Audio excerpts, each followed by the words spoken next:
Vallabh youth organisation દ્વારા ગુજરાતમાં oxygen પ્લાન્ટનું લોકાર્પણ કરવામાં આવી રહ્યું છે। 7 કરોડના ખર્ચે 29 જેટલા ઓક્સિજન પ્લાન્ટ ઊભા કરવામાં આવ્યા છે અને વધુ 9 ઓક્સિજન પ્લાન્ટનું લોકાર્પણ કરવાનો આજરોજ કાર્યક્રમ યોજાયો હતો। વિવાયુ દ્વારા કોવિડ કેર ડ્રાઈવ ચલાવવામાં આવી રહી છે અને તે અંતર્ગત કોરોના કાળમાં લોકોને મદદ પહોંચાડવાના અનેક કાર્યો વિવાયુ દ્વારા કરવામાં આવી રહ્યા છે। તે જ અંતર્ગત આજરોજ જ્યારે 9 ઓક્સિજન પ્લાન્ટનો લોકાર્પણ કરવાનો વર્ચ્યુઅલ કાર્યક્રમ યોજવામાં આવ્યો હતો, જ્યાં ભારતના ગૃહમંત્રી અમિત શાહ દ્વારા 9 ઓક્સિજન પ્લાન્ટનું ગુજરાતના અલગ અલગ સ્થળે લોકાર્પણ કરવામાં આવ્યું છે। વર્ચ્યુઅલી તેઓ આ કાર્યક્રમમાં જોડાયા હતા। વર્ચ્યુઅલી આ કાર્યક્રમમાં મુખ્યમંત્રી વિજયભાઈ રૂપાણી અને ગુજરાતના ગૃહમંત્રી પ્રદીપસિંહ જાડેજા પણ જોડાયા હતા। તેઓની ઉપસ્થિતિમાં વર્ચ્યુઅલી 9 જેટલા ઓક્સિજન પ્લાન્ટનું લોકાર્પણ કરવામાં આવ્યું હતું। વિવાયોના સંસ્થાપક અને સાથે જ વ્રજધામ આધ્યાત્મિક સંકુલના ગાદીપતિ પરમ પૂજ્ય 108 ગોસ્વામી શ્રી વ્રજરાજ કુમારજી મહોદય શ્રીની પ્રેરણાથી આ સેવા યજ્ઞની વિવાયો દ્વારા શરૂઆત કરવામાં આવી છે અને તે જ અંતર્ગત વધુ 9 ઓક્સિજન પ્લાન્ટનું આજરોજ વર્ચ્યુઅલી લોકાર્પણ કરવામાં આવ્યું છે। बहुत बहुत बहुत धन्यवाद। इसी के साथ गुजरात में 9 जगहों पर ऑक्सीजन प्लांट का ये वर्चुअल लोकार्पण हो चुका है माननीय केंद्रीय गृह मंत्री श्री अमित भाई शाह के कर कमलों से। बहुत बहुत धन्यवाद sir, thank you so much. Bharat देश की कानून व्यवस्थाओं और इसके सुरक्षा की कमान संभाले हुए हमारे केंद्रीय गृह मंत्री श्री अमित भाई शाह, जिसका गुजरात और खासकर अहमदाबाद से एक अटूट नाता है, हमेशा से ही गुजरात के लिए उनके विशेष भावना होना ये स्वाभाविक है। आज के इस कार्यक्रम में वे हमारे मुख्य अतिथि बने, ये हम सबका और विवायो का सौभाग्य है। विवायो आपका अभिवादन करता है और सहृदय आपको आमंत्रित करता है आपके संबोधन के लिए।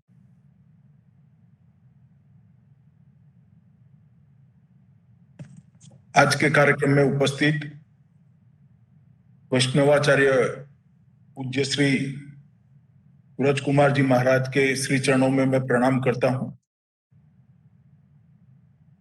मेरे साथ उपस्थित गुजरात राज्य के मुख्यमंत्री श्रीमान विजयभाई रूपाणी, गुजरात भाजपा के अध्यक्ष और सांसद श्रीमान CR पाटिल जी, 8 अलग अलग मत क्षेत्र से उपस्थित सभी सांसद बंधु भगिनी, अहमदाबाद के मेयर श्री किरीट भाई, कलेक्टर अहमदाबाद काकू भाई, और जिन्होंने इस समाज सेवा के काम में अपना योगदान दिया है, ऐसे सभी दाता और वल्लभ यूथ ऑर्गेनाइजेशन के कार्यक्रम में वर्चुअली उपस्थित सभी वैष्णव भाइयों बहनों को मेरा जय श्री कृष्ण। आज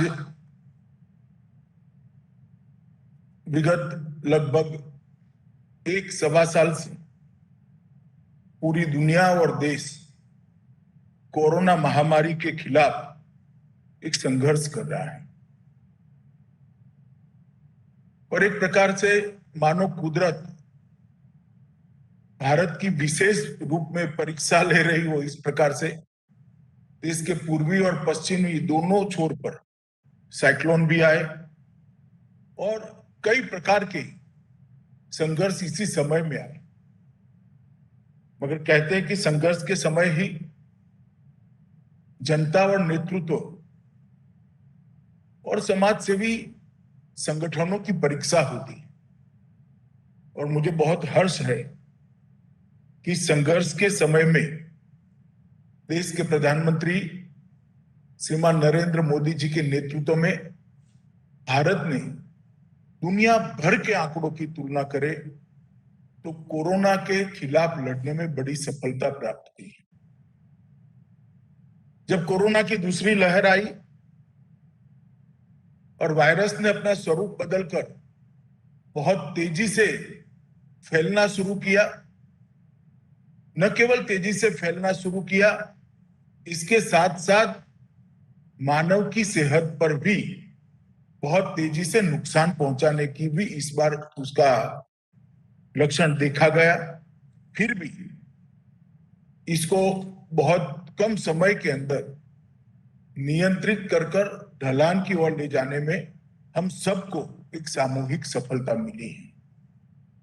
और जब एनालिसिस करते हैं कि भारत में जो सफलता मिली इसका मूल कारण क्या है, बहुत बड़े बड़े देश, मीडिया में इतनी बात अन्य देशों की नहीं आती, परंतु जब आप इलेक्ट्रॉनिक मीडिया के माध्यम से या सोशल मीडिया के माध्यम से जाएंगे तो बहुत विकसित देशों के अंदर भी पूरी व्यवस्थाएं चरमराती हुई दिखाई पड़ी। भारत के अंदर ये लड़ाई स्वस्थता के साथ, आयोजन के साथ और धैर्य के साथ लड़ी गई। और ये सफलता का कारण के मूल में जाते हैं तो दुनिया भर में महामारी के खिलाफ सरकारें लड़ती थी, यहाँ सरकार तो लड़ती ही थी, मगर सरकार के साथ 135 करोड़ लोग जो भारत के नागरिक हैं वो भी लड़ते थे। नरेंद्र भाई के नेतृत्व में सभी ने ये लड़ाई को बहुत अच्छे तरीके से लड़ा है। मैं आज इस प्रसंग पर कईयों ने जो अपनों को गंवाया है, कईयों को बहुत समय तक अस्पताल में रहना पड़ा है, उन सबके प्रति अपनी संवेदना व्यक्त करता हूं और उनके दुख में सहभागी होने का शब्दों से प्रयास भी करता हूं। और ईश्वर ये विपत्ति सहन करने की आप सभी को प्रार्थना दे, इसके लिए भी मैं ईश्वर प्रार्थना करता हूं। इस विपदा के समय में अग्रिम पंक्ति के स्वार्थ कर्मियों ने, डॉक्टर, नर्सिस और स्वयंसेवी संस्थाओं ने, स्वयंसेवकों ने जिस प्रकार से अपने आप को, अपना हित भूलकर समाज के लिए, दर्दियों के लिए, गरीबों के लिए काम किया है, वो मैं सभी को साधुवाद देना चाहता हूं। और उन्हीं के कारण ये लड़ाई इस मुकाम पर पहुंची है। देश भर में ढेर सारी स्वयंसेवी संस्थाओं ने भी जो बन पड़े वो योगदान किया है। जब हमारे श्रमिक भाई वापिस जा रहे थे, सरकार अकेली वो काम नहीं कर सकती। देश भर में हजारों स्वयंसेवी संस्थाओं ने उनके भोजन का, पानी का, ठहरने की व्यवस्था करी और सबको अपने अपने गंतव्य स्थान पर पहुंचाने में बड़ी भूमिका अपनाई। इसी तरह से श्री ब्रज कुमार जी महोदय की प्रेरणा से आज वल्लभ यूथ ऑर्गेनाइजेशन के तत्वाधान में तिलकवाड़ा, सागबारा, अहमदाबाद, कालावड़, कपड़वंज, महसाणा, भाणवड़ और पोरबंदर, ये 9 जगह पे ऑक्सीजन प्लांट का लोकार्पण हो रहा है।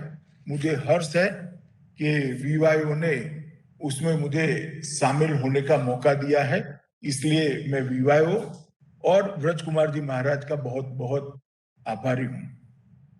ब्रज कुमार महाराज जी के नेतृत्व में वल्लभ यूथ ऑर्गेनाइजेशन जो चल रहा है वो अपने आप में एक अनूठा ऑर्गेनाइजेशन है। महाप्रभु जी की 18वीं पीढ़ी में ब्रज कुमार जी ने एक बहुत बड़ा इनिशिएटिव लिया है। देश भर के, दुनिया भर के वैष्णव संप्रदाय के युवाओं को वीवाईओ के तत्वाधान में एकत्रित कर धर्म के प्रचार प्रसार के लिए और समाज सेवा के लिए प्रेरित करना, मैं मानता हूं ये बहुत बड़ा एक प्रयास है और सफल प्रयास है। इसके लिए मैं ब्रज कुमार जी महाराज को भी बहुत बहुत बधाई देना चाहता हूं। 15 देशों के 46 शहरों में ये संगठन आज एक मूर्त रूप ले चुका है और 5 करोड़ वैष्णवों को संगठित करने का एक प्रयास, और ये संगठित शक्ति समाज सेवा में लगे, इस संगठित शक्ति धर्म प्रसार में लगे, इस संगठित शक्ति सद्विचार और अच्छे संस्कारों के साथ परिवारों को प्रेरित करे। इस प्रकार के जो आपके सारे कार्यक्रम हैं उसको पूरा देश उसकी प्रशंसा भी करता है, मैं भी आज उसकी प्रशंसा करता हूं। शायद वल्लभ यूथ ऑर्गेनाइजेशन सर्वप्रथम एनजीओ होगा जिसने गुजरात राज्य में 29 ऑक्सीजन प्लांट लगाए हैं, और ये सभी ऑक्सीजन प्लांट हमारे पार्टी अध्यक्ष नड्डा जी, CR पाटिल जी, विजय कुमार जी, विजय भाई, सबके हाथों से लगा और इसमें भारी संख्या में लोगों की मदद हुई। क्योंकि इस बार जब दूसरी लहर आई तब सबसे बड़ी चुनौती ऑक्सीजन की थी।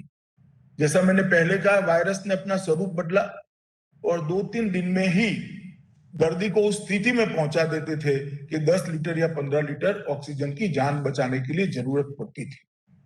भारत के सामने सबसे बड़ी चुनौती थी, क्योंकि आमतौर पर भारत में 1000 मैट्रिक टन ऑक्सीजन चाहिए होता था हर रोज, और उसकी रिक्वायरमेंट बढ़कर लगभग 10,000 मैट्रिक टन तक पहुंच गई। 10 गुना रिक्वायरमेंट बढ़ जाने के बाद उसको 1 महीने के अंदर पहुंच पाना एक बहुत बड़ी चैलेंज थी।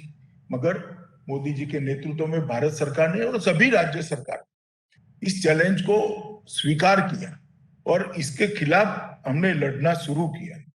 देश भर के अंदर जहां जहां ऑक्सीजन प्लांट थे, सारे इंडस्ट्रियल ऑक्सीजन को बंद कर उसको मेडिकल ऑक्सीजन की ओर डाइवर्ट किया गया। देश भर में जहां जहां मेडिकल प्लांट थे वहां तक रेलवे को पहुंचाने का प्रयास शुरू हुआ।